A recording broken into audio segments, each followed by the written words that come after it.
ታላላቅ የአውሮፓ ክለቦችን የተመለከተ ወቅታዊና ዕለታዊ ጥንቅሮችን ከምታደምጡበት የዩቲዩብ ቻናላችን የመረጃ ሰዓታችን ላይ ትገኛላችሁ ውድ ቤተሰቦቻችን።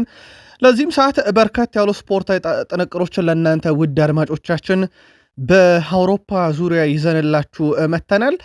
በመረጃ ሰዓታችን ግን ያው ወቅታዊ የሀገር ቤት ጉዳዮችን ማንሳት ግድ ስለሚለን አስቀድመን የተወሰኑ የሀገር ቤት ጉዳዮችን እናነሳለን። በአህጉራችን አፍሪካ ያገኘናቸው ተጨማሪ መረጃዎች አሉ ለእናንተ ውድ አድማጮቻችን፣ እሱን ጨምሮ እናደርሳችኋለን። በአውሮፓ ዙሪያ ትልቆቹን ክለቦች እናነሳለን። በተለይም ባርሴሎና ቤት አሰልጣኝ ሃንሲ ፍሊክ ብስጭት ብሎ ነበር ዛሬ ጋዜጣዊ መግለጫ ላይ ያየናቸው። ምናልባት ለሁለተኛ ጊዜ ተመልክቻቸዋለሁ ከሰሞኑ ከዴሮ ዝውውር በኋላ የዝውውር ጉዳይ በኋላ ማለት ነው። ባርሴሎና ቤት ተጨማሪ መረጃ እናነሳለን። ሪያል ማድሪዶች በጣም ደስተኛ ናቸው በአንድ ጉዳይ ሲባል፣ ፍሎሬንቲኖ ፔሬዝም አንድ ጉዳይ ላይ እስካሁን ግልጽ አቋም ይዘው ምላሽ እየጠበቁ ነው ተብሏል። ተጨማሪ መረጃዎችን በማድሪድ በኩል እናነሳለን። CR7 ክርስቲያኖ ሮናልዶ፣ ሊዮኔል አንድሬስ ሜሲን ጨምሮ በርካታ መረጃ በአውሮፓ ዙሪያ ተይዘዋል። በተወዳጁ የእንግሊዝ ፕሪሚየር ሊግ የመረጃ ሰዓታችንን አጫጭር ስፖርታዊ ጥንቅሮችን ለእናንተ ውድ አድማጮቻችን ይዘናል። በስፋት እናስደምጣችኋለን። በታላላቆቹ ክለቦች ውስጥ ቶትናም ሆትስፐርስ ከ2008 ጀምሮ ለማየት ግድ ይለናል። ያለፉትን 5 ጨዋታ ድል ያላደረገ ቡድን ነው። የፔፕ ጋርዲዮላ ቡድን ማንቸስተር ሲቲ ዝውውር ጉዳይ ላይ 2 መረጃዎችን እናነሳለን። ለሲቲ ደጋፊዎች በዝውውር ጉዳይ ላይ ተጨማሪ መረጃዎችን ይዘንላችኋል።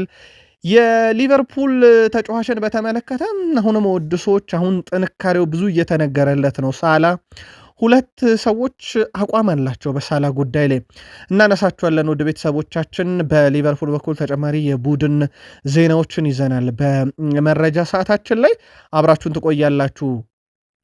ማንቸስተር ዩናይትድ ውድቅ አድርጓል የዝውውር ጥያቄ። በይፋ የመጣለትን ጥያቄ ውድቅ አድርጎታል። ለመሆኑ ለማን የመጣው በምን አይነት መንገድ ምላሽስ ተሰጠ የሚለው እንነግራችኋለን። ከዛ ውጭ ማይክል ካሪክ ላይ በተመለከተ ጄሚ ካራገር ማስረጃ አለኝ የማቀርበው ነገር አለ እያለ ነው። እንደወረደ እናደርሳችኋለን። ካራገር በተቃውሞ ይታወቃል። ግን ዩናይትድን ቢቃወም እንኳን የራሱ ንብረት የነበሩ እነ ስኮልስ ኒኪ በት ያክል ግን ዩናይትድ ላይ ይጨክናል ተብሎ አይታሰብም በእነሱ አንግል አንጻር ካየ ነው። ከዛ ውጭ ዩናይትድን ፈተና የገጠመው ሜዳ ውስጥ በ16 አጋጣሚ እናነሳለን። ብሩኖ ሚጌል ፈርናንዴዝን ልዩ በሆነ ጥንቅር እናነሳዋለን። በማንቸስተር ዩናይትድ የዝውውር ጉዳይና ወደኋላ መለስ ብለን ሌጀንድ እናነሳለን። የአርሰናልና የዩናይትድን ጨዋታ ለመሆኑ ማን ይመራዋል የሚል ይጠበቃል። ሰበሩ መረጃ በአርሰናልን በኩል አንድ ተጫዋች ለመሸጥ ከጫፍ ደርሰዋል። በነገራችን ላይ በጣም ያልተጠበቀ ነው። ሽያጩ ውሰት ነው በእርግጥ ግን እንነግራችኋለን። ወደ አርሰናልም ይመጣል የተባለ ተጫዋች አለ። ከዛ ውጭ ማይከል አርቴታ በዝውውር ጉዳይ ላይ የጠቀማቸውን ነገርና በአርሰናል በኩል 2025/26 ካሁኑ ሪካርዶችን የያዙባቸውን አጋጣሚዎች ጨምሮ ዕለታዊ መረጃ ተካቷል። አብራችሁን ትቆያላችሁ። ላይክ፣ ሰብስክራይብ፣ ሼር አድርጉን። ሀሳብ አስተያየታችሁን እንደ ሁልጊዜው ላኩልን። ከኛ ጋር ስለምትሆኑ እኛ መስጋኞች ነን። በሀገር ቤት ጉዳይ እንጀምር። ኢትዮጵያ እስክገኝና እስከማገኛችሁ ሰዓቱ ቀኑ አልደርሳለኝ ጓጉቻለሁ እያለ ነው። ይህን የሚለን ባካሪ ሳኛ ነው። ከአርሰናል ጋር በአርሰን ቬንገር ስር የከረመ የአርሰናል ምርጡ ቀኝ ፉልባክ፣ ከዛ ከሲቲ ጋር ሄዶ ደግሞ ዋንጫን ደጋግሞ የነሳው የቀድሞ የአርሰናልና የማንቸስተር ሲቲ ፈረንሳይ ተጫዋች ባካሪ ሳኛ በሳምንቱ መጨረሻ ወደ ሀገራችን ኢትዮጵያ ይመጣል። የመስመር ተከላካዩ ባካሪ ሳኛ በኢትዮጵያ በሚኖረውም ቆይታ ልምዱን እንደሚያካፍል ይጠበቃል። ኢትዮጵያን እስክጎበኝና እስከማገኛችሁ ጓጉቻለሁ ሲል ከጋዜጠኛ ጋር በነበረው ቆይታ አረጋግጧል። በነገራችን ላይ ወደ ቤተሰቦቻችን ከቅርብ ጊዜ ወዲህ ወደ ኢትዮጵያ የሚመጡ በርካታ ስመጥር ሰዎች ይኖራሉ ተብሎ ይጠበቃል። አንደኛው ባካሪ ሳኛ ነው። እንግዲህ ለብሔራዊ ቡድናችን ለተጫዋቾቻችን ለሚጮቱት ማለት ነው ልምድ ያካፍላለም ተብሎ እንደዚሁ በትልቁ ይጠበቃል። ሰርጂዮ ራሞስ በማህበራዊ ትስስር ገጹ ላይ ለዲያዝ መልእክት ልኳል። በእንደዚህ አይነት ሁኔታ ውስጥ ፍጹም ቅጣት ምቱን ለመምታት ኃላፊነት የሚወስዱ ሰዎች ጥቂት እኮ ናቸው። ምንጊዜም ቢሆን ራስን ከፍ አድርገህ ተመልከት፣ ወደኋላ እንዳትል። እግር ኳስም ጥሩ የሆነ የመበቀያ ቀን ትሰጥሃለች። አንተ ከሳትከው በላይ ብዙ ነገር ለቡድኑ አበርክታል። ምንጊዜም አስተሳሰብ ይሁን። እናም አንድ ያልፏል፣ ወደ ቀጣዩ ነገር ብቻ ትኩረት ታደርጋለህ ብሎ ለቢራሂ ዲያዝ መልእክቱን አስተላልፎለታል። ቢራሂ ዲያዝ ፍጹም ቅጣት ምቱን ከሳተ በኋላ ከሉዊስ ኤንሪኬ ሳይቀር ድጋፍ አግኝቷል። በርካቶችም ድጋፍ እየሰጡት ይገኛሉ። በተለይም ተጫዋቹ በራስ መተማመኑን መልሶ ይገነባም ዘንድ ማለት ነው። ሌላው በአፍሪካ ጉዳይ የምናነሳው የሴኔጋልን ጉዳይ ነው። ሴኔጋል እንግዲህ ቅጣቶች ይጠብቋታል ተብሎ ይጠበቃል ከፊፋም ከካፍም። ግን ከዚህ ጋር በተያያዘ በፍጻሜ ጨዋታ ላይ ያሳዩት ባህሪ ከዓለም ዋንጫ ጭምር ያስቀጣታል የሚል ምልከታ ነው ሞንዶ ዲፖርቲቭ አስነብቦ ነበር። ግን በዛን ያክል ደረጃ ቅጣት ይጠብቃታል ተብሎ አይታሰብም። ምናልባት በገንዘብ ደረጃና ከስቴዲየም ውስጥ ደጋፊ ጋር በተያያዘ ምናልባት እንደዚህ አይነት ቅጣቶች የገንዘብ ቅጣትን ጨምሮ ሊጠብቃቸው ይችላል ተብሎ ይታሰባል። ለማንኛውም ጉዳዩን ፊፋ እስካሁን ውሳኔ ያልወሰነበትም። የሴኔጋል ብሔራዊ ቡድን አሰልጣኝ ግን ያው ከስራቸው በካፍ ታግደዋል። ለምን ያክል ጊዜ የሚለው እሱ ገና እርግጥ አልሆነም፣ እያጣራ ነው እንገኛለን። ሌላው በፍጻሜ ጨዋታ ላይ ኢስማኤል ሳብሪ አንድ ድርጊት ሲፈጽም ነበር፣ የሞሮኮ ተጫዋች። ይሄም ኤድዋርዶ ሜንዲን እንግዲህ ልብስ ሲጠብቅ እንደነበረ ይታወቃል። የሴኔጋል ሁለተኛ ግብ ጠባቂ ወይም ይሄ ፎጣውንና ያንን ለመንጠቅ ጥረት ሲያደርግ ነበረ ኢስማኤል ሳብሪ። በዚህም ያረፉበት ሆቴል ድረስ ሄዶ ይቅርታ ጠይቆታል። የሴኔጋሉን ሁለተኛ ግብ ጠባቂ ፎቶውን ለመንጠቅ ጥረት ስላረኩኝ ይቅርታ ይደረግልኝ ብሏል። የአፍሪካ ዋንጫ የፍጻሜ ጨዋታ በኋላ ይቅርታዎች በርከት ብለዋል። ከሀገራት ጋር የተያዘ ጉዳይ ስላነሳን የፊፋን ወቅታዊ የሀገራት ደረጃ እናንሰው። ስፔን አሁንም አንደኛ ናት፣ አርጀንቲና ሁለተኛ፣ ፍራንስ ሶስተኛ፣ ኢንግላንድ አራተኛ፣ ብራዚል አምስተኛ፣ ፖርቱጋል ስድስተኛ፣ ኔዘርላንድ ሰባተኛ በነበሩበት ደረጃ ላይ ናቸው። ሞሮኮ ወደ 8 መታለች፣ ቤልጅየም 9ኛ ወርዳለች፣ ጀርመን ወደ 10ኛ ወርዳለች። አፍሪካዊቱ ሀገር ሞሮኮ 8ኛ ደርሳለች በዓለም የፊፋ የሀገራት ደረጃ ሰንጠረዥ ላይ። ይህ ከአፍሪካ ትልቅ የሚባል ጉዳይ ነው። የዓለም ዋንጫ በቀጣይ ይጠበቃል። ምናልባት ከዚህ ጋር በተያያዘ ሉዊስ ኤንሪኬ የዓለም ዋንጫውን ስፔን ብታሸንፍ ደስ ይለኛል ብለዋል። ካልተሳካ ግን ለስፔን ፖርቱጋል ትውሰደው ብለዋል። እሳቸው የፍራንስ ሊግ አሰልጣኝ ሆነዋል። የፓሪስ ሰን ዠርሜን ግን ለፈረንሳይ ይህን ምኞታቸውን አልገለጹም። የባርሴሎና አሰልጣኝ ቁጭት ውስጥ ናቸው፣ ብስጭት ብለዋል። ዛሬ ጋዜጣዊ መግለጫ ሲሰጡ እያየኋቸው ነበርና ብስጭታቸው የአውሮፓ ሻምፒዮንስ ሊግ ጨዋታ ላይ አይደለም። ብስጭታቸው ያለው ወደ ላሊጋ ተመልሰው ከሪያል ሶሴዳድ ጋር በነበረውና 2-1 በተሸነፉበት ጨዋታ ጂል ማንዞኖ በተባሉት የወቅቱ አልቢትር ላይ ናቸው። እኛ አልቢትር ፈጽሞ ምርጡ አልቢትር አይደሉም በላሊጋው ብለው ወረፈዋቸዋል። ነውም አሮጋንት ናቸው ብሎ ነበር ፍራንኪ ዲዮንግ ከጨዋታውን በኋላ። ለማናገር እንኳን ምቾት የማይሰጥ ስታናገረው ቢጫ ካርድ የሚሰጥ አይነት አልቢትር ነው። እናም ይህንን መናገሩ ራሱ ይላሉ እሳቸው ሃንስ ፊሊክ በትክክል ዲዮንግ ገልጾታል ይህንን ዳኛ ብሏል። ይህ ዳኛን እንዳትረሱት አምናም እንዲሁ በቫር ውስጥ ሆኖ አንድ ትልቅ ስህተት ሰርቶብን ነበረ። ይህ አልቢትር የእኛን ጨዋታ ባይመራ ደስ ይለናል ብለዋል። ምናልባት እች ንግግራቸው በላሊጋ ቅጣት ይጠብቃቸው የሆነ የሚለውን እንመለከታለን። ግን እሳቸው ዛሬ በጣም ተቆጥተው ነበረ በጋዜጣዊ መግለጫ ላይ ሀሳባቸውን ሲሰጡ የነበረው በእኛ አልቢትርም ላይ። ባርሴሎና ታሪካዊ ተጫዋች ውስጥ በብራዚላውያን ሆነው ሪቫልዶን ያክል ግብ ያስቆጠረላቸው የለም። 175 ግብ አለው ብራዚላዊ ሪቫልዶ ቀዳሚ ነው። ከብራዚላውያን ሮናልዲኒዮ ጎቹ 165 ግቦች፣ ኔይማር 164 ግብ፣ ዳኒ አልቬዝ 122 ግብ አለው በብራዚላውያን ሆነው በባርሴሎና መለያ። ራፊኒ 115 ደርሷል። ምናልባት ዘንድሮ ቡድኑ ያለሱ ለአንዳንድ ጨዋታዎች ላይ መተንፈስ ቸግሮት ነበር፣ ወይም ይሄ ማሸነፍ ቸግሮት ነበረ። የሪያል ሶሴዳድም ጨዋታ ድንገት በጉዳት አልነበረም፣ ቡድኑ ሲቸገራየን። ራፊኒያ በዚህ ዓመት ያው ከቡድኑ ጋር ነው። ቀጣይ ግን ስለመቆየቱ ምንም ዋስትና የለም።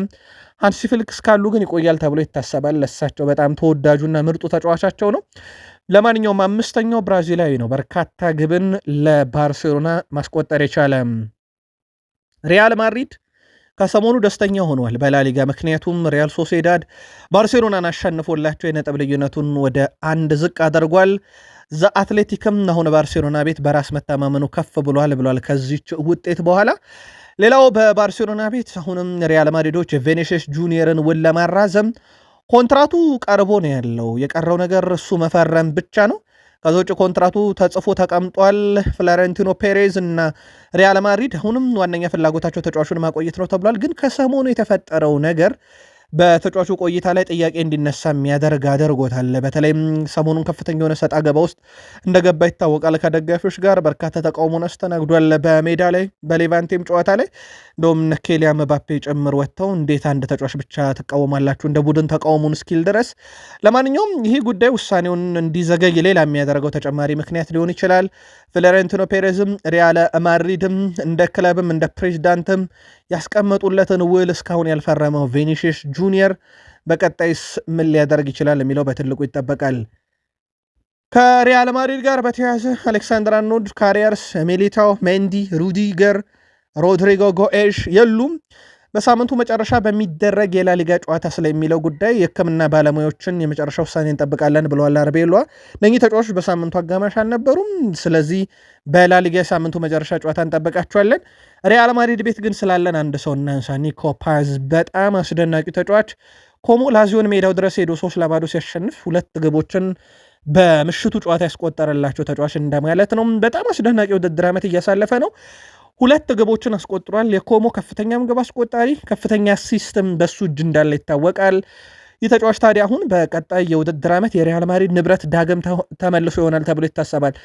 ይህ ተጫዋች በቋሚ ዝውውር ሪያል ማድሪድ ለቆ ኮሞን ተቀላቅሏል። ይሄ እርግጥ ነው ግን ሪያል ማድሪድ ያስቀመጣቸው አንቀጾች አሉ። ከየትኛውም ክለብ በፊት ቀድሞ የመግዛት አንቀጽ በየክረምቶቹ አለው። ልዩነቱ ምንድን ነው ያደረጉት? በመጀመሪያው ክረምት ላይ የነበረው የዝውውር ሂሳብ በቀጣዩ ክረምት ላይ ይጨምራልና ያ ነው ልዩነቱ እንጂ ሂሳብ እየጨመረ ይመጣል እንጂ ቅድሚያው ለሪያል ማድሪድ ነው። ተጫዋቹ ማድሪድን ቅድሚያ ይሰጣል ተብሎ ይጠበቃል። በማድሪድ በኩል ቀጣይ ዓመት የቡድኑ አካል ይሆናል ተብሎ ይጠበቃል። ማድሪድን ስላነሳን ሮናልዶን እናንሳ። ሮናልዶ ከ2 ሳምንት በኋላ 41 ዓመት ይሞላዋል። ወደ ቤተሰቦቻችን ወደ ፌብራሪ 5 አካባቢ 41 ዓመት ይሞላዋልና ሮናልዶ አሁንም እየተጫወተ ነው። ያውም በምርጥ አቋም ላይ ሆኖ እየተጫወተ ይገኛል። በ21ኛው ክፍለ ዘመን የክርስቲያኖ ሮናልዶን ያክል እንኳን የጭንቅላት ኳስ ግብ ያስቆጠረ የለም። 163 አለው። ሰርጂዮ ራሞስ 103፣ ዝላታን ኢብራሂሞቪች 96፣ ኤዲሰን ካቫኒ ወደ 93፣ ሱዋሬዝ 88 ከ1 እስከ 5 አሉ። ሮናልዶ 41 ዓመቱ ነው። ከአውሮፓ እግር ኳስ ከራቀ ሰንበት በት ብሏል። አሁንም የአውሮፓ ሻምፒዮንስ ሊግ ከፍተኛ ግብ አስቆጣሪ ሮናልዶ ነው። ከ2 ሳምንት በኋላ 41 ዓመት ይሞላዋል። ከዛ በዓለም ዋንጫም ጭምር ሲጫወት እናየዋለን። ከጉዳት ነፃ የሚሆን ከሆነ ማለት ነው። ሜሲን እናንሳ በዛው እሱን ስላነሳን። ሜሲ በፍራንስ ሊጋ ያልተሳካ ጊዜ ነበር ያሳለፈው፣ ምንም ጥርጥር የለውም። ለፓሪስ ሰን ዠርሜን ዋንጫ ከማንም ጋር የፍራንስ ሊጋ ዋንጫን ማንሳት ትልቅ ጉዳይ አይደለም። ሜሲ በእርግጥ በሁዋን ላፖርታ ተገፍቶ ነው ወደዛ የሄደው። እሳቸው ለምርጫ ማሸነፊያ ጭምር የቀሰቀሱበት ሜሲን ምርጫውን ካሸነፉ በኋላ ገለል እንዳረጉት ይታወቃል። በእርግጥ ከዚህ ጀርባ የነ ፒኬ እጅ ያለበት ይባላል። ቡድኑ በፋይናንስ ችግር ውስጥ ነበረና አንዱ ሜሲ እንዲወጣ ምክንያት የነበረው በወቅቱ የቡድኑ አመራር የነበሩት እነ ፒኬ ውሳኔ እና ቡድኑን ገፋፍተዋል በሚል ሜሲና ፒኬ እስካሁን ሰዓት ድረስ እንደማይነጋገሩና አንዱ ስለ አንዱ እንደማያወራ ይታወቃል። ሜሲ ያንን ባርሴሎናን በዛ መልኩ ከለቀቀ በኋላ 6 ጎል ብቻ ነበረ በወቅቱ ማስቆጠር የቻለው። አሁን አንሱ ፋቲ በ11 ጨዋታ የሱን ቁጥር ላይ ደርሷል፣ 6 ጎሎች ላይ ደርሷል። ግን ለሜሲ ያ ወቅት የሽግግር ወቅት እንጂ ከባርሴሎና የሚወጣበት ወቅት ስለነበረ ነው እንጂ ፓሪስ ሰን ዠርሜን እና ኔይማር ጁኒየር በወቅቱ ስለነበረ እንጂ ትክክለኛ ውሳኔ ነው ተብሎ አይጠበቅም ነበር። ለማንኛውም በሚያሚ በጣም ድንቅ ጊዜን እያሳለፈ ይገኛል። ፓውሎ ዲባላ ባለፉት 20 የሴሪኤ ውድድር ዓመታት ጣሊያናዊ ሳይሆኑ 200 ግብ ተሳትፎን የደረሰ የመጀመሪያው ተጫዋች ሆኗል። ባለፉት 20 ዓመታት ውስጥ 131 ጎሎችና 69 አሲስቶች ያሉት፣ ገሚሶቹ በዩቬንቱስ ገሚሶቹ በሮማ ቤት የተመዘገቡ ናቸው። በጣም ድንቅ ጊዜን እያሳለፈ ይገኛል በሮማ ቤት። ሮማዎች ባለፈው ክረምት በርካታ ጥያቄ መጥቶላቸው ነበር ይህን ተጫዋች ለመውሰድ፣ ግን እንደማይሸጡት ከነገሩና ካቆዩት በኋላ ለምን በሮማ ቤት እንደቆየም ዘንድሮ በደንብ እያሳየ ይገኛል። በሳምንቱም ድል ሲያደርጉ የግብ ባለቤት እንደነበረ የሚዘነጋ አይደለም። እንግሊዝ ደረስን። እንግሊዝ ፕሪሚየር ሊግ ካኦሩ ሚቱማን እናስቀድም። ካኦሩ ሚቱማ 100 የፕሪሚየር ሊግ ጨዋታን ያደረገ 3ኛው ጃፓናዊ ተጫዋች ሆኗል። 100 ጨዋታ ላይ ደረሰ። 154 ማዮ ዮሺዳ፣ 114 ሺንጂ ኦካዛኪ። ይህን ተጫዋች አትረሱትም። ከሌስተር ሲቲ ጋር ሻምፒዮን ነበረ። ከዛ 3ኛው ሰው ካኦሩ ሚቱማ ሆኗል። በጣም አስደናቂ ድሪብለር። ምናልባት ብራይተን በአንድ ወቅት የመጣለትን ጥያቄ አልቀበልም ማለቱ እንጂ አሁን በአንድ ግዙፍ የአውሮፓ ክለቦች ልናየው የምንችለውም አይነት ተጫዋች ነበረ። 100ኛ ጨዋታው ላይ ደርሷል። አንቶኒ ኤላንጋ ከኖቲንግሃም ፎረስት ኒካስልን ከተቀላቀለ በኋላ 27ኛ ጨዋታው ላይ ደርሷል። 1 አሲስት ብቻ ነው በነገራችን ላይ በዚህ ቡድን ውስጥ ያለው በዚህ ውድድር ዓመት በጣም ደካማ የሚባል ጊዜን እያሳለፈ ነው። በኖቲንግሃም ፎረስት የነበረው አንቶኒ ኢላንጋ ግን ዩናይትድን ሁሉ ያስተቸ ነው። እንዴት እንደዚህ አይነት ተጫዋች ዩናይትድ ይለቃል ተብሎ ያስተቸ ተጫዋች ነበረ። ወደ ኒካስል ከመጣ በኋላ ግን ነገሮች በብዙ መንገድ ክብድ ያሉት ይመስላል።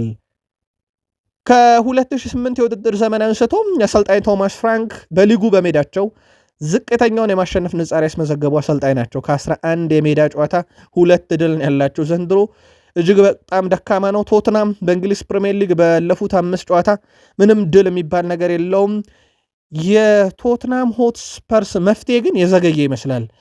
ለምን ካላችሁ ቶትናም ሆትስፐርስም እንደ ቢግ ሲክስ ክለቦች ያለ ውጤት ብዙ አሰልጣኝ የሚያቆይ አይነት ክለብ አይደለም። ቶሎ ቶሎ ያሰናብታል አሰልጣኞችን። ማውሪሲዮ ፖቼቲኖ ላይ ጨክኖባቸዋል። ውጤት ነው። የጆዜ ሞሪኖ ስንብት እንደውም ትንሽ ለየት ያለ ነው። ለፍጻሜ ካደረሱት በኋላ ቡድኑን እሳቸውን አሰናብቷል፣ ጨክኖባቸዋል። አንሄ ፖስቴኮግሉ ዋንጫ ካነሱ በኋላ አሰናብቷቸዋል ቡድኑና የቶማስ ፍራንክ ግን መቆየት በጣም አነጋጋሪ ነበር። በጣም ጊዜ የተሰጣቸው ይመስላል። ለማንኛውም የሚቀር አይመስልም የሳቸውም ስንበት። ከዚህ ውድድር ዓመት ያልፋሉ፣ ከወራቶችም ያልፋሉት ተብለው የማይጠበቁ ናቸው በቶትንሃም ቤት። ግን ችግሩ እሳቸው ወይንስ ቡድኑ? የቶትንሃም ደጋፊዎች ካላችሁ ጻፉልን። ማርክ ጌ ከክሪስታል ፓላስ ሲቲን ተቀላቀለ። በነገራችን ላይ 2019-20 የቼልሲ ንብረት ነበረ ማርክ ጌ። ከዛ በኋላ 2020-21 ላይ በስዋንሴ ሲቲ ያሳለፈ 2021-22 የውድድር ዓመት ጀምሮ ባለፉት 5 ሲዝኖች ውስጥ በክሪስታል ፓላስ ቤት አሳልፈዋል። በክሪስታል ፓላስ ቤት ሲያሳልፍ በተለይም 2025 እንዳጠቃላይ ለሱ የሚረሳ ዘመን አይደለም። የኤፍኤ ካፕና የኮሚቲ ሽልድን ዋንጫ ከክሪስታል ፓላስ ጋር ከፍ አድርጎ አንስቷል። ያውም ሊቨርፑል እና ሲቲን ረተው ነው። ከዛ ከረቱት ቡድን አንዱ የሆነውን የጋርዲዮላውን ቡድን ሲቲን በኤፍኤ ካፕ አሁን ግን ተቀላቅሎ የፓላስ ተቀናቃኝ ይሆናል ማለት ነው። ከዚህ በኋላ ከ2026 ጀምሮ ደግሞ ህይወት በሲቲ ይቀጥላል። ለሁለት ቢግ ሲክስ ክለቦች የተጫወተ ተጫዋች ሆናል ማለት ነው። በቼልሲም በማንቸስተር ሲቲ ማለት ነው። ህይወት ለሱስ እንዴት ይሆንለታል የሚለው በቀጣይ ይጠበቃል። ጋርዲዮላ ግን ምርጡን ተከላካይ ነው ያስፈረም ነው ማለታቸው ይታወቃል። ሲቲ ቤት ነን። ማንቸስተር ሲቲ ወጣቱን የፊት ወሰር ተሰላፊ ኦስካር ቦብን በዚህ ወር ይሸጡታል ተብሎ እንደሚጠበቅ ዘ አትሌቲክ አስነብቧል። የተጫዋቹ ሽያጭ በዚህ ሳምንት ሊሆን የሚችል ሲሆን የፕሪሚየር ሊግ፣ የጀርመን፣ ፖርቱጋል ክለቦች ፍላጎት አላቸው ተብሏል። ማንቸስተር ሲቲ ለዝውውሩ 30 ሚሊዮን ፓውንድ አካባቢ ይፈልጋለሁ ብለዋል። በሌላ በኩል ሲሜዮንና ማርክ ጉዌን የግሉ ያደረገው ማንቸስተር ሲቲ በዚህ ወር ተጨማሪ ተጫዋች ያስፈርማል ተብሎ አይጠበቅም እየተባለ ነው። ከተሳካ ግን እንደ ኤሊዮት አንደርሰን ያለ ዝውውር በትልቁ ይጠበቃል። ምናልባት በማሳመን ደረጃ ወይ ደግሞ ለክረምት ያስተላልፉታል ተብሎ ይጠበቃል። ኦስካር ቦብ ባለፈው ክረምት በኖቲንግሃም ፎረስት ተፈልጎ ሲቲ አልሸጥም ያለው ተጫዋች ነበረ። አሁን ግን ለገበያ አቅርበውታል ተብሏል። 30 ሚሊዮን ፓውንድ ያቀረበ ማንኛውም ክለብ በጥር የዝውውር ስኮት ተጫዋቹን መውሰድ ይችላል ተብሏል። ትልቅ የሚባል ዜና ነው። በሊቨርፑል በኩል የዶሚኒክ ሶቦስላይን ጉዳይ እናስቀድም። ሃንጋሪ ተጫዋች ዶሚኒክ ሶቦስላይ ኮንትራቱን ለማራዘም ከሊቨርፑል ጋር ድርድር ላይ መሆናቸው ይፋ ተደርጓል። ይሁን እንጂ 25 ዓመት ተጫዋች ሶቦስላይ ንግግሩ እስካሁን ፍጻሜ እንዳላገኘ አያይዞ ገልጿል። ከዓመታት በፊት ሊቨርፑልን በ60 ሚሊዮን ፓውንድ የተቀላቀለው ሶቦስላይ በክለቡ እስከ 2028 የሚያቆይ ኮንትራት አለው። ዶሚኒክ ሶቦስላይ በሊቨርፑል የቨርጅል ቫንዳይክ ተተኪ አምበል ተደርጎ እንደሚታይ ይታወቃል። እናም ይሄንን ኮከባቸውን ከሌሎች የአውሮፓ ክለቦች ለመጠበቅና በኋላ ላይ ከሚፈጠሩ ግርግሮች ራሱን ለመጠበቅ ሊቨርፑል ኮንትራት ጥያቄ አቅርበው ድርድር ላይ ናቸው። የድርድሩ ሁኔታ እንከታተለዋለን በቃል ስፖርት ዩቲዩብ ቻናል። በዚህኛውም ቻናላችን ፍጻሜውን ወይም ደረጃ እድገት ካገኘ ተከታትለን ለሊቨርፑል ደጋፊዎች እንነግራችኋለን። ሳላ ለቡድናችን በጣም አስፈላጊው ሰው ነው እያለ ነው ቨርጅል ቫንዳይክ የሳላ ወደ ቡድኑ መመለስ በጉጉት እንደሚጠብቅ ተናግሯል። ቫንዳይክ ሳላ መቼ እንደሚመለስ በግልጽ እንደማያውቅ ቢገልጽም ተመልሶ ቡድኑ እንደሚረዳ ግን እርግጠኛ ነኝ ብሏል። ቫንዳይክ ሳላ በሜዳ ላይም ሆነ ከሜዳ ውጭ ለቡድኑ በጣም ወሳኝ ሰው ነው ብሏል። ሳላ ወደ ቡድናችን በመመለሱ ሁላችንም ደስተኞች ነን። ጥራቱ ግልጽ ነው። ጨዋታዎችን እንድናሸነፍ የምንፈልገውን ውጤት እንድናገኝ ይረዳናል ብሏል። በተጨማሪም ቫንዳይክ ሳላ የአፍሪካ ዋንጫ ፍጻሜ ላይ መድረስ ባለመቻሉ አዝኛለሁ ብሏል። ነገር ግን ወደ ቡድኑ ለመመለስም እንግዲህ አሁን ላይ ጊዜው ስለደረሰ ለቡድናችን ትልቅ ግልጋሎት ይሰጣል ብሏል። በአጠቃላይ ቫንዳይክ ሳላህን መመለስ በጉጉት እንደሚጠብቅና ቡድኑ እንደሚያሻሽል ሲገልጽ አብረው ነው ኮንትራት የፈረሙት። ሁለቱም ካስታወሳችሁ አርኖልድ የሳላ የቫንዳይክ ኮንትራት በዚህ ክረምት ይጠናቀቅ ነበረና የሶስቱ ጉዳይ በትልቁ ይጠበቅ ነበረ። በኋላም ላይ አርኖልድ ሳይፈርም ቀርቶ ወደ ሪያል ማድሪድ አመራ። ሳላና ቫንዳይክ ፈርመው እንደቆዩ ይታወቃል። አሁን በእግር ኳስ ተንታኝነት ይገኛል ሚካ ሪቻርድስ። ስለዚሁ ሳላህ ይናገራል። የግድ በቋሚ አሰላለፍ ውስጥ መካተት እንዳለበት ተናግሯል። ሪቻርድሰን ሳላህ ለማሸነፍ ከፍተኛ ጉጉት ይዞ እንደሚመለስና በአፍሪካ ዋንጫውም ጥሩ ብቃት አሳይቷል ብሏል። ሪቻርድሰን አክሎም ቨርዝ በግራ መስመር ላይ ቢጫወትና ኤኬቴኬ በቦታው ሆኖ ሳላህ ግን የግድ መካተት እንዳለባቸው ተናግሯል። በተወሰኑ አጋጣሚ ሳላህን ቡድኑ እንደናፈቀውም ግልጽ ነው ብሏል። ያ በውዝግብ መሃል ክለቡን ለቆ የወጣው ሳላ አሁን የተናፈቀ ይመስላል። በሊቨርፑልም ተጫዋቾች በተንታኞችም ዘንድ አሁን ወሳኝ መሆኑን አይተናል እያሉ ነው። በአጠቃላይ ሪቻርድሰን ሳላ ወደ ቡድኑ ሲመለስ በቋሚ አሰላለፎች ሊካተት የሚገባውና በቡድኑ ውስጥም ቡድኑ እንዲያሸንፍ ሊረዳ የሚችል አይነት ተጫዋች ነው ብሏል። ሊቨርፑል ባለፉት 12 ጨዋታ ሽንፈት ባይገጥመውም ያቻ ውጤት መብዛት ግን በውጤቱ ላይ ማሽቆልቆል እንዲያጋጥመው ወይም በሌሎች ክለቦች እንዲበለጥ እንዳደረገው ይታወቃል። የኔዘርላንዱ ክለብ አያክስ ኤማኑኤል ኡጋርቴን ትሸጡልኝ ዘንድ ብሎ ዩናይትድን ጠይቆ ነበር። ዩናይትድ ምላሽ ሰጥቷል። ማንቸስተር ዩናይትድ ለአማካዩ የቀረበውን የዝውውር ጥያቄ ውድቅ አድርጎታል። በሌላ በኩል በርካታ ክለቦች ወጣቱን ተጫዋች ታይለር ፍሪክሰንን በውሰት ለማስፈረም ፍላጎት ማሳየታቸው ሲነገር፣ ማንቸስተር ዩናይትድ በቡድን ያጨዋወት ለውጥ በማምጣቱ የጨዋታ ሰዓት ስለሚያንሰው በውሰት መሄድ ይጠቅመዋል የሚል እምነት አላቸው ተብሏል። ማንቸስተር ዩናይትድ በጥር የዝውውር መስኮት ንቁ ተሳትፎ የማድረግ እቅድ አሁንም የለውም። በእርግጥ የስብሰባውን ውጤት እኛም እየጠበቅን ነው። ለረጅም ጊዜ የሚፈልጓቸው ተጫዋቾች ከተገኙ ግን ያስፈርማል የሚለው የዩናይትድ አቋም ይቀየራል ተብሎ አይታሰብም። ያው ማንቸስተር ዩናይትድ አንድ እቅድ አለው። በጥር ዝውውር ጊዜያዊ መፍትሄ የሚሆኑ የውሰት ውሎችን ለመፈጸም ክፍት ነው ቡድኑ። አሁንም ይሄ ከስብሰባው በፊት የነበረ አቋም ነው። ከስብሰባው በፊት ኦማር ቤራዳና ጄሰን ዊልኮክስ የያዙት አቋም ወደ ቡድኑ ጥር ላይ የምናመጣው ክረምት ላይ የምንፈልጋቸውን ተጫዋቾች ነው፣ ወይም ረጅም ጊዜ ቡድኑን የሚያገለግሉ ተጫዋቾችን ነው የሚል አቋም አለ። ከሰሞኑ ከስብሰባው በኋላ ግን የሚወጡ አዲስ ነገሮች ካሉ እናያለን። የሰሞኑ ስብሰባ ኦማር ቤራዳ፣ ጄሰን ዊልኮክስ፣ ካሪክን ያካተተ ነው። ከዚህ ስብሰባ ላይ ግን ይገኛል ተብሎ የሚታሰበው ውሳኔ በጥር የዝውውር መስኮት የውሰት ውሎች ላይ ይሆናል ተብሎ ይጠበቃል። ማንቸስተር ዩናይትድ ከማይክል ካሪክ ጋር የሊግ ዋንጫ ያነሳል ብዬ አላምንም ብሏል ጄሚ ካራገር። ምናልባት ጄሚ ካራገር ይህ ሀሳቡን ስናየው በጣም የተለሳለሰና ሚዛናዊ ለማድረግ የተሞከረ ነው። ምናልባት የዩናይትድ ሌጀንዶች ዩናይትድ ላይ ከከፈቱት ተቃውሞ አንጻር የጄሚ ካራገር በጣም ለስለስ ያለ ነው ማለት ይቻላል። እንደውም እሱ በማስረጃ ያስደግፈዋል። ካሪክን ብቻ አይደለም፣ ቼልሲም ከሊያም ሬዞኔር ጋር ሆኖ የሊግ ዋንጫ ሲያነሳ አይታየኝም። ስለዚህ ማይክል ካሪክም የዩናይትዱ የቼልሲውም ሊያም ሮዛኒየር ለዋንጫ የሚቀርቡ አሰልጣኞች ናቸው ብዬ አላስብም ከልምዳቸው አንጻር። ይሄ የራሴ ግልጽ ሀሳብ ነው ብሏል። ፕሪሚየር ሊጉን ለማሸነፍ የተለየ ከአሰልጣኝ መሆን አለብህ። 99 በመቶ የሚሆኑት የሊጉን ዋንጫ ያሸነፉ አሰልጣኞች በጣም ለየት ያሉ አሰልጣኞች ናቸው። ካሪክ ምናልባት ስህተት ሊሆን ይችላል፣ ነገር ግን አሁን ላይ ያልምድ አለው ብዬ አላስብም። የፕሪሚየር ሊግን ዋንጫ የማንሳት ጥንካሬው አለው ብዬ አላስብም። ይሄ በቼልሲም ቤት በሊያም ሮዛኔር ስር ይሆናል ብዬ አላስብም ብሏል። ካሪክ በተመለከተም እንግዲህ ይሄ የጄሚ ካራገርን ሀሳብ በዚህ መልኩ ካልን ኦልሞስት በጣም የተለሳለሰና የብዙዎችም ማመለካከት ሊሆን ይችላል። ይህንን የዩናይትድ ደጋፊዎችም እንደ ሀሳብ ሊቀበሉት የሚችሉ ነው። የነ ኒኪ ቤትና የነ ስኮልስ ግን ሚዛኑን ያለፈ ይመስላል። የቀድሞ የማንቸስተር ዩናይትድ አማካይ ፖል ስኮልስ በሌሳንድሮ ማርቲኔዝ ዋንጫ የማሸነፍ ጉዞ አይሳካም ነው ያለው። ይህንን በድጋሚ ተናግሮታል። በነገራችን ላይ ማርቲኔዝ በቅርቡ ስኮልስን ሃላንድን ማቆም አይችልም በማለት ለሰጠው አስተያየት ምላሹን መስጠቱ ይታወሳል። ስኮልስ በኩሉ የተናገረው ማርቲኔዝ እና ሃላንድ መካከል የተክለ ሰውነት ልዩነት እንዳለ ነው። በእርግጥ በተሻለ መልኩ መግለጽ እንችል ነበር፣ ግን ያው ያንን ነገር ነው ለመናገር የሞከርኩት ብሏል። ከዚህ በፊት ከማርቲኔዝ ጋር መነጋገሩን የገለጸው ስኮልስ ደስተኛ አልነበረም፣ ለእኔ ያለው እምነት እንዳጣ በጽሁፍ ነግሮኛል ብሏል።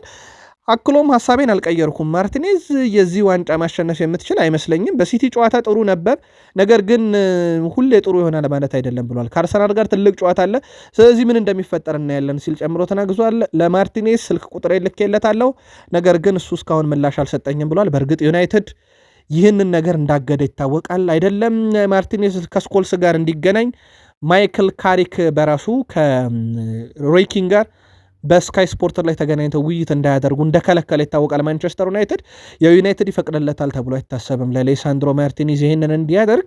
ግን እነ ስኮልስ እንዴት የቀድሞ ክለባቸው ዋንጫ ደጋግሞ ያነሱበትን ፌመስ የሆኑበትን ወይም ሌጀንድ የሆኑበትን ክለብ ተጫዋች በዚህን ያክል ደረጃ አነጣጥረው መውቀስን አስፈለጋቸው የሚለው ግን አሁንም ግልጽ አይደለም። ከሳምንት ግን አሁንም ተቃውሟቸውን በተጫዋቹ ላይ እንደቀጠሉ ነው። ማንቸስተር ዩናይትድ በዚህ ውድድር ዓመት ከስኮልስ ከኒክበት ከሌጀንዶቹ ቀጥሎ ፈተና የሆነበት ነገር የግቡ አግዳሚና ቋሚ ነው። 16 ኳስ መልሶበታል። በነገራችን ላይ የግቡ አግዳሚና ቋሚ ይሄ በሲቲ ጨዋታ ላይ ለአብነት ያክል የአማድ ዲያሎን ኳስ ብረት ነው የመለሰበት። ኒካስል ዩናይትድ 13 ብረት መልሶበታል። ክሪስታል ፓላስ 10 መልሷል። የዩናይትድን ያክል ግን በሜዳ ላይ ከተቃራኒ ቡድን ተከላካይ ከተቃራኒ ቡድን ግብ ጠባቂ ባልተናነሰ መልኩ የግብ አግዳሚና ብረት ፈተና ከሜዳ ውጭ ደግሞ ሌጀንዶቹ ፈተና እንደሆኑበት ይታወቃል። ከዚህ ጋር በተያያዘ ከሰሞኑ አንድ ሐሳቡን ያጋራ ተጫዋች ነበረ፣ ክርስቲያን ኤሪክሰን ሩበን አሞሪም ተችቶ ነበረ። ግን የተቸው ሩበን አሞሪም እንደ አሰልጣኝ ሳይሆን ሚዲያ ላይ ወጥቶ የዩናይትድ ተጫዋቾችን የተቸበትን መንገድ አልወደድኩትም በሚል ወይም ተጫዋቹ ላይ የሰነዘረው ትችት ተጫዋች አያነሳሳም በሚል ነበረ ትላንትና ማብራሪያ ሰጥቷል። በዚህ ጉዳይ ላይ ከሩበን አሞሪም ጋር ምንም አይነት ችግር የለብንም፣ በአጮት ስታይል ምክንያት ግን ስቸገር ነበር ብሏል። በግል ደረጃ ከሩበን አሞሪም ጋር ጥሩ ነበረኝ። እሱ የራሱ የሆነ አንድ ጽኑ አመለካከት ወይም ፍልስፍና አለው። ምናልባት የኔ አጮት ዘይቤ ለሱ የማይመች ሊሆን ይችላል እንጂ እኔና ሩበን አሞሪም መካከል ምንም ችግር ሳይኖር ነው ከዩናይትድ የወጣሁት። ግን እኔ ያን የተናገርኩት ነገር ሩበን አሞሪም ተጫዋች ላይ እየሰነዘረ ያለው ትችት ተጫዋች አያነሳሳም የሚል ብቻ ነው ብሏል። ብሩኖ ፈርናንዴዝ በፕሪሚየር ሊግ 56 የግብ ዕድሎችን ፈጥሯል። ይሄ በአውሮፓ 5 ታላላቅ ሊግ እዚህ ላይ የደረሰ አንድም ተጫዋች የለም። ብሩኖ ፈርናንዴዝ በማንቸስተር ዩናይትድ መለያ 4 አሲስቶችን ከዚህ በኋላ ካደረገ 100 አሲስት በሁሉም መድረክ ይደርሳል። ትልቅ ጥያቄ ለዩናይትድ ደጋፊዎች በዚሁ አንስተን እንለፍ። ብሩኖ ፈርናንዴዝ በዩናይትድ መቀጠል የለበትም ወይ? ምክንያቱም ካስታወሳችሁ በኦሌ ጉናር ሶልሼር ስር መጣ። ከዛን ጊዜ ጀምሮ ባሉ አሰልጣኞች በኢንትሪም ኮች ሆነው ይሄም በጊዜ አሰልጣኝ ክለቡንም በተረከቡት ይሁን በቋሚነት ባሰለጠኑ አሰልጣኞች የቋሚነት ስፍራን ተነፍጎ ያቅም ወይ ተጎድቶ ወይ ተቀጥቶ ካልሆነ በስተቀር ይህ ተጫዋች ቀጣይ ዓመት መቆየት የለበትም ወይ? አጋሩን። ማይክል ካሪክ ለሜኑ ተመጣጣኝ የጨዋታ ጊዜን እንዲሰጥና በበርካታ ጨዋታዎች ቋሚን አድርጎ እንዲያሰልፈውም በቡድኑ እንደተነገረው ተረጋግጧል። ይህ ጥያቄ ያቀረቡትም በቀጥታ ሹመት አካል ማለትም ዋና ስራ አስፈጻሚ ኦማር ቤራዳና የእግር ኳስ ዳይሬክተሩ ጄሰን ዊልኮክስ ናቸው ተብሏል። እነሱ ይሁን ያሉት ሁሉ በዩናይትድ እንደሚሆን ይታወቃል። ምክንያቱም የበላይ አመራር ናቸው። ሰር ጂም ራትክሊፍ የእግር ኳስ እውቀት ያላቸው ሰው አይደሉም። ባለሀብት ናቸው፣ ኬሚስት ናቸው እሳቸው። እናም ሀብታቸውን መዋዕለ ንዋያቸውን ሲያፈሱ ዩናይትድ ላይ ኦማር ቤራዳና ጄሰን ዊልኮክስ የሚባሉ ሰዎችን ሾመዋል። ስለዚህ የፈለጉትን ዩናይትድ ላይ ይወስናሉ እነኚህ ሁለት ሰዎች። ለአብነት ያክል ራሽፈርድ ወደ ዩናይትድ ተመልሶ አይመጣም ሲባል ሩበን አሞሪም ወጥቶ የለም የሚል ሰው ሊኖር ይችላል፣ ግን ሁለቱ ሰዎች አይፈቅዱም። ኮቢ ሜኖ ላይ ግን ተቃራኒ አቋም ነው ያላቸው። ቋሚ ሆኖ መጮቱን ላለበት ብለው ለካሪክ መልእክት ወይም በፊርማው ሰዓት ላይ ነግረውታል። ከዛ ውጪ ሰር አሌክሳንደር ሻክማን ፈርጉሰንም በግል ከሚያደንቁት ተጫዋች ነው አንደኛው ኮቢ ሜኖ። በሲቲ ጨዋታ ላይ ያንን ያስመሰከረ ይመስላል። እናም የቋሚነት ቦታው ሲሰጠው የካሪክ ምርጫ ብቻ ሳይሆን ኦማር ቤራዳና ጄሰን ዊልኮክስ ከጀርባ ደግሞ እንደ ሰር አሌክሳንደር ሻክማን ፈርጉሰን ያሉ ሰዎች ምርጫም ጭምር ነው ብሏል። መረጃው የዘ አትሌቲክ ነው። የዩናይትድ የዝውውር አቋም አልተቀየረም። የኖቲንግሃም ፎረስቱ ኤሊዮት አንደርሰን፣ የብራይተኑ ካርሎስ ባሌባ በቅድ ውስጥ ናቸው። ከተሳካ በጥር የመሳካት እድሉ በጣም ዝቅተኛ ነው። ምክንያቱም ኖቲንግሃም ፎረስት ዛሬም መግለጫ አውጥቷል። ኤሊዮት አንደርሰንን በጥር አንሸጠውም ብሏል። ካርሎስ ባሌባም በጥር ይሸጣል ተብሎ አይጠበቅም። ስለዚህ ለዩናይትድ ደጋፊዎች የ6 ቁጥር ቦታን ከዚህ ያለፈ ነገር አይኖርም። ምናልባት በእግር ኳስ የሚፈጠር አንዳንድ በጣም አስገራሚ ነገሮች ሊኖሩ ይችላሉ። ልክ እንደ አውሮፓ ሻምፒዮንስ ሊግ ምሽቶች አስገራሚ ነገር ከተፈጠረም ግን ሊመጡ የሚችሉት ሁለቱ ብቻ ናቸው በጥር የዝውውር መስኮት። የቀድሞ የማንቸስተር ዩናይትድ ተጫዋች ኦዌን ሃርግሬቭስ 45ኛ ዓመቱ ላይ ደርሷል። በዩናይትድ ከማይረሱ ተጫዋቾች ውስጥ አንደኛው ነው። ሮናልዶ ባለበት ዩናይትድ ውስጥ ቅጣት ምቱን ላይ የመታ ያስቆጥር ነበረ። የሚረሳ አይነት ተጫዋች አለን በዩናይትድ ውስጥ 4 የቡንደስሊጋ ዋንጫ፣ 3 ዲኤፍቢ ፖካል፣ 2 ሻምፒዮንስ ሊግ፣ 1 ኢንተርኮንቲኔንታል ካፕ፣ 1 የፕሪሚየር ሊግ ዋንጫን ከዩናይትድ ጋር ማሳካት የቻለውም በዩናይትድ ውስጥ ከማይረሱ ተጫዋቾች አንደኛው የሆነው ኦዌን ሃርግሬቭስ ዛሬ የ45ኛ ዓመቱን እያከበረ ይገኛል። ከዩናይትድ ሌጀንዶች እምብዛም የቀድሞ ክለቡን ሲተችም ይሁን ብዙ ሀሳቦችን ሲያጋራ አንሰማውም። ዩናይትድ ቀጣይ ሳምንት አርብ በጣም ወሳኝ ጨዋታ አለው። ከዚህ ጨዋታ ጋር በተያያዘ ደግሞ አንዳንድ መረጃዎችን እየተመለከትኩኝ ነበረ። ማንቸስተር ዩናይትድ እና በአርሰናል መካከል የሚደረገውን ጨዋታ የሚመሩት አልቢትር ይፋ ተደርገዋል። ክሬግ ፓውሰን አርሰናል ከማንቸስተር ዩናይትድ የሚያደርጉትን የሊግ መርሃ ግብር በመሃል ሜዳ ዳኝነት ይመሩታል። በአልቢትሩ ጉዳይ ላይ ተጨማሪ መረጃዎችን አጣርተን በቀጣይ መረጃም ላይ መረጃውን እናነሳዋለን። ወደ አርሰናል መረጃ በዚሁ እንሻገር። ኦሎምፒክ ማርሴይ የአርሰናሉን ተጫዋች ኢታን ዋኔሪን ለማስፈረም በመስራት ላይ መሆናቸው ተገልጿል። ማርሴይ ተጫዋቹን እስከ ውድድር ዓመቱ መጨረሻ በውሰት እንደሚያስፈርሙት ዘ አትሌቲክ አረጋግጧል። የማርሴይ አሰልጣኝ ሮቤርቶ ዲዘርቢ ከሚኬል አርቴታ ጋር እና ተጫዋቹ ጋር ፍሬያማ የሚባል ንግግር አድርገዋል። ውድ ቤተሰቦቻችን ወይም ውድ የአርሰናል ደጋፊዎች ዝውውሩ አይቀርም ማለት በጣም በድፍረት ሆኖ መናገር ይቻላል። መድፈኞቹ ከሌሎች ክለቦች ይልቅ በአሰልጣኝ ሮቤርቶ ዲዘርቢ ያጫወት ምክንያት ለማርሴይ ቅድሚያ ይሰጣሉም ተብሏል። በተጫዋቹ የውሰት ውል ውስጥ ክፍያ እንደሚኖርና የመግዛት አማራጭ እንደማይካተት ተረጋግጧል። ያ ማለት የጨዋታ ደቂቃን ለመስጠት ብቻ እንጂ ኢታን ዋኔሪን ከክለቡ ለማስወጣት የሚደረግ እንቅስቃሴ በአርሰናል በኩል የለም። ኢታን ዋኔሪ በቀጣይ ጥቂት ቀናት ውስጥ በቀረበለት የዝውውር ጥያቄ ላይ የመጨረሻውን ውሳኔ ይወስናል። አርሰናል ፈቅዷል በሉት ውድ ቤተሰቦቻችን። ስለዚህ ሮቤርቶ ዲዘርቢ ያላቸው የአጮት ስታይል አርሰናሎች ስለወደዱት ነው ይህን የሚያደርጉት። እስከ ውድድር ዓመቱ መጨረሻ ማርሴይን ይቀላቀላል። እኛ ከታማኝ ምንጮቻችን ያረጋገጥነው ጉዳይ ኢታን ዋኔሪ እሺ ካለ ዝውውሩ ይፈጸማል። የአርሰናል ደጋፊዎች ይህን ዝውውር እንዴት ታዩታላችሁ? መልከታችሁን አጋሩን። በተቃራኒው ወደ አርሰናል ይመጣሉ ተብሎ ከሚጠበቁ ተጫዋቾች ውስጥ ወይም አርሰናል እየተመለከታቸው ነው ከተባሉ ተጫዋቾች ውስጥ ደግሞ አንቶኒዮ ጎርደን ነው። የኒካስል ዩናይትዱን ተጫዋች ሁኔታ አርሰናል እየተከታተሉ ነው። ከኤቨርተን ጀምሮ በእርግጥ ይህን ተጫዋች ተከታትለውታል። የማይክል አርቴታም እንግዲህ የጨዋታ ፍልስፍና ውስጥ ከሚደነቁ ተጫዋቾች አንዱ ነው ተብሏል። ይህን ዝውውር ጉዳይ በተመለከተ እና አንድሪያ ቤርታ ምን እየሰሩ ነው የሚለው ደግሞ ክረምት ላይ ልባት ያገኛል። አንድሪያ ቤርታም እናስፈርመው እናውቃለን ማለታቸው ይታወቃል። ከዛ ውጭ ተጫዋች አሳምሮ ለመምጣት የማይክል አርቴታ የቋንቋ ቅልጥፍና ችሎታ በጣም አስገራሚ ነው። ስፓኒሽ፣ እንግሊዝኛ፣ ባስክ፣ ፍራንስ፣ ጣሊያንኛ ይችላሉ። ጣሊያን ያለው አርሰናል የአውሮፓ ሻምፒዮንስ ሊግ ጨዋታና በጣሊያንኛም ሲናገሩ ሰምተናቸዋል። ምናልባት የማይክል አርቴታ የአንድሪያ ቤርታ ሚና በትልቁ ይጠበቃል። በአውሮፓ ሻምፒዮንስ ሊግ ጨዋታ በፊት በነበረ ጋዜጣዊ መግለጫ ላይ ስለ ቪክተር ዮኬሬሽ ተጠይቆ ነበረ። የአርሰናሉ አጥቂ ጋብርኤል ጄሱስ ሀሳቡን አጋርቷል። የመድፈኞቹ አጥቂ ጋብርኤል ጄሱስ ቪክተር ዮኬሬሽ በቅርብ ወደ ግብ አግቢነቱ ይመለሳል እርግጠኛ ነኝ ብሏል። ዮኬሬሽ ምርጥ ሰው ነው፣ ከእኔ ጋር ጥሩ ግንኙነት አለን ያለው ጄሱስ በተመሳይ ዕድሜ ብንሆንም እኔ ከሱ የበለጠ የእንግሊዝ ፕሪሚየር ሊግ ልምድ አለኝ ብሏል። አክሎም አንዳንድ ጊዜ አስተያየት እሰጣለሁ፣ እሱም ስለ ጎሎች ስለሚያውቀው ነገሮች አስተያየት ይሰጣል ብሏል። እሱ በትልቅ ደረጃ ያለ አጥቂ ነው። ለቀድሞ ክለቡ ብዙ ግቦችን አስቆጥሯል። እዚህም በተመሳይ ነገር ለማድረግ መንገድ እንደሚፈልግ እርግጠኛ ነኝ ያለው ጋብርኤል ጄሱስ እሱ ምርጥ አጥቂ ነው፣ ዮኬሬሽ በትልቅ ደረጃም ያለ አጥቂ ነው ብሏል። ያው በአርሰናልና በማንቸስተር ዩናይትድ ጨዋታ ላይ በርካቶች ከዮኬሬሽ ይልቅ መሰለፍ ያለበት ጋብርኤል ጄሱስ ነው ሲሉ ራሱ ጋብርኤል ጄሱስም እኔ በፕሪሚየር ሊግ ልምድ አለኝ ብሏልና ምናልባት ያ ጨዋታ ነው አሁንም ቢሆን ለአርሰናል በጣም ትልቅ ትኩረት የሳበው ጨዋታና በዚህ ጉዳይ ላይ የእናንተ መልከታ እንዴት ነው? አርሰናል ያንጻፉልን። አርሰናል በዚህ ውድድር ዘመን 2025/26 በተጋጣሚ ላይ ከፍተኛ የበላይነት የወሰደባቸው በርካታ ቁጥሮች አሉ። በፕሪሚየር ሊግ እስካሁን ባደረጓቸው ጨዋታ ውስጥ በ5 ግጥሚያዎች ላይ ተጋጣሚዎች አንድ እንኳን ኢላማውን የጠበቀ ሙከራ ሳያደርጉ እንደወጡባቸው ይታወቃል። በ22 ጨዋታ 5ቱ ላይ ኢላማውን የጠበቀ ሙከራ እንኳን አልተደረገበትም። ይህ ስኬት ካለፉት ዓመታት የውድድር ዘመን ወዲህ በአውሮፓ 5 ታላላቅ ሊጎች ውስጥ በማንኛውም ቡድን ከተመዘገቡት ሁሉ በጣም ከፍ ያለ ነው። ያውም ገና 16 ጨዋታ እየቀረ ነው አርሰናል ይሄንን ያስመዘገበው። ስለዚህ ሪካርዱን ሊያሻሽል የሚችልበት ትልቅ ዕድል አለው። እነኚህ 16 ጨዋታዎች የአርሰናልንም ሁሉ ነገር መወሰን የሚችሉ እንደሆነ ይታወቃልና በትልቁ ይጠበቃል። አርሰናል ግን ዘንድሮ በአንዳንድ ቁጥሮች ላይ በተለይም በቆመ ኳስ ራስ ላይ በሚቆጠሩ ግቦች ይሄ ኢላማውን የጠበቀ ሙከራ ሳይደረግበት በመውጣት ያሉ ቁጥሮች ግን በጣም ከፍ ያሉ ናቸው። በጨዋታውም እንግዲህ አርሰናል ዛሬ ማለት ነው ብዙ የማሸነፍ ግዴታ ያለበት ጨዋታ አይደለም። የትኛውም ጨዋታ ማሸነፍ ለቡድን ይጠቅማል። በተለይም ተነሳሽነትን ለመጨመር በጣም ጠቃሚ ነው።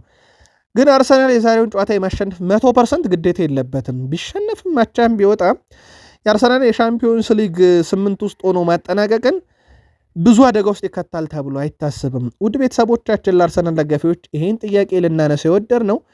በዛሬው ጨዋታ ላይ አርሰናል ምን አይነት የጨዋታ አቀራረብ ይዞ መምጣት አለበት? ከማንቸስተር ዩናይትድ ጨዋታስ አንጻር እንዴት ያለ አቀራረብ መኖር አለበት የሚለው ነገር በትልቁ ይጠበቃል። አርሰናል በሻምፒዮንስ ሊጉ ለመጨረሻ ጊዜ ጣሊያን ቡድኖችን ማሸነፍ የቻለው ግን እንደ ኤሮፓያን አቆጣጠር 2008 መጋቢት ወር ነበር። ባለፉት 5 ተከታታይ ጨዋታ ከጣሊያን ቡድኖች ጋር ባደረጋቸው የሻምፒዮንስ ሊግ ጨዋታ ምንም ማሸነፍ አልቻለም። ኢንተር ከየካቲት 2022 በኋላም ለመጀመሪያ ጊዜ 2 ተከታታይ ሻምፒዮንስ ሊግ ጨዋታ ላይ ሽንፈት አስተናግዷል። ለመጨረሻ ጊዜ በ3 ተከታታይ ጨዋታ ሽንፈት ያስተናገዱት 2011 ነበር። ያን ሶመር ለኢንተር ሚላን ባደረጋቸው 27 የሻምፒዮንስ ሊግ ጨዋታ 14 ክሊንሺት ማስመዝገብ ችሏል። ሶመር ለኢንተር መጮህ ከጀመረ ጊዜ ጀምሮ የሱ የተሻለ ክሊንሺት ሪካርድ ያለው ግብ ጠባቂ ዳቪድ ሪያ ብቻ ነው። አርሰናል በዘንድሮ ውድድር ዓመት በሻምፒዮንስ ሊግ በ6 ጨዋታ 16 ግብ ክፍያ ማግኘት ችሏል። ከዚህ የተሻለ ቁጥር በመጀመሪያዎቹ 6 ጨዋታ ያስመዘገበ የቻለው የእንግሊዝ ቡድን 2017-18 ሊቨርፑል ነበር። እንዲህ አይነት ሪካርድ ያላቸው ኢንተር እና አርሰናል ዛሬ ይጫወታሉ። ምናልባት ኢንተር 46 ዋንጫዎችን ያለው በታሪክ ከፍተኛ ዋንጫዎችን ያለው የጣሊያን ክለብ ነው። አርሰናል 48 አለው፣ ሌላ ከፍተኛ ነው። ምናልባት የሁለቱ ጨዋታ ዛሬ በአስፈላጊነቱ አንጻር ለኢንተር በጣም አስፈላጊ ነው። ግን አርሰናል ዛሬ ግዴታ አለበት ወይ ምርጥ ቡድኑን ይዞ የመግባት? የአርሰናል ደጋፊዎች ከዩናይትድ ጨዋታ ታሳቢ አንጻር እዚህ ጨዋታ ላይ ክለባችሁ ምን አይነት አቀራረብ ይዞ ቢቀርብ ትመኛላችሁ? ከዩናይትድ ጨዋታ በላይ ይሄ ጨዋታ አንገብጋቢ ነው ብላችሁ ታስባላችሁ? ሀሳባችሁን አጋሩን። በቀጣይ መረጃ እንመለስ። አበቃን።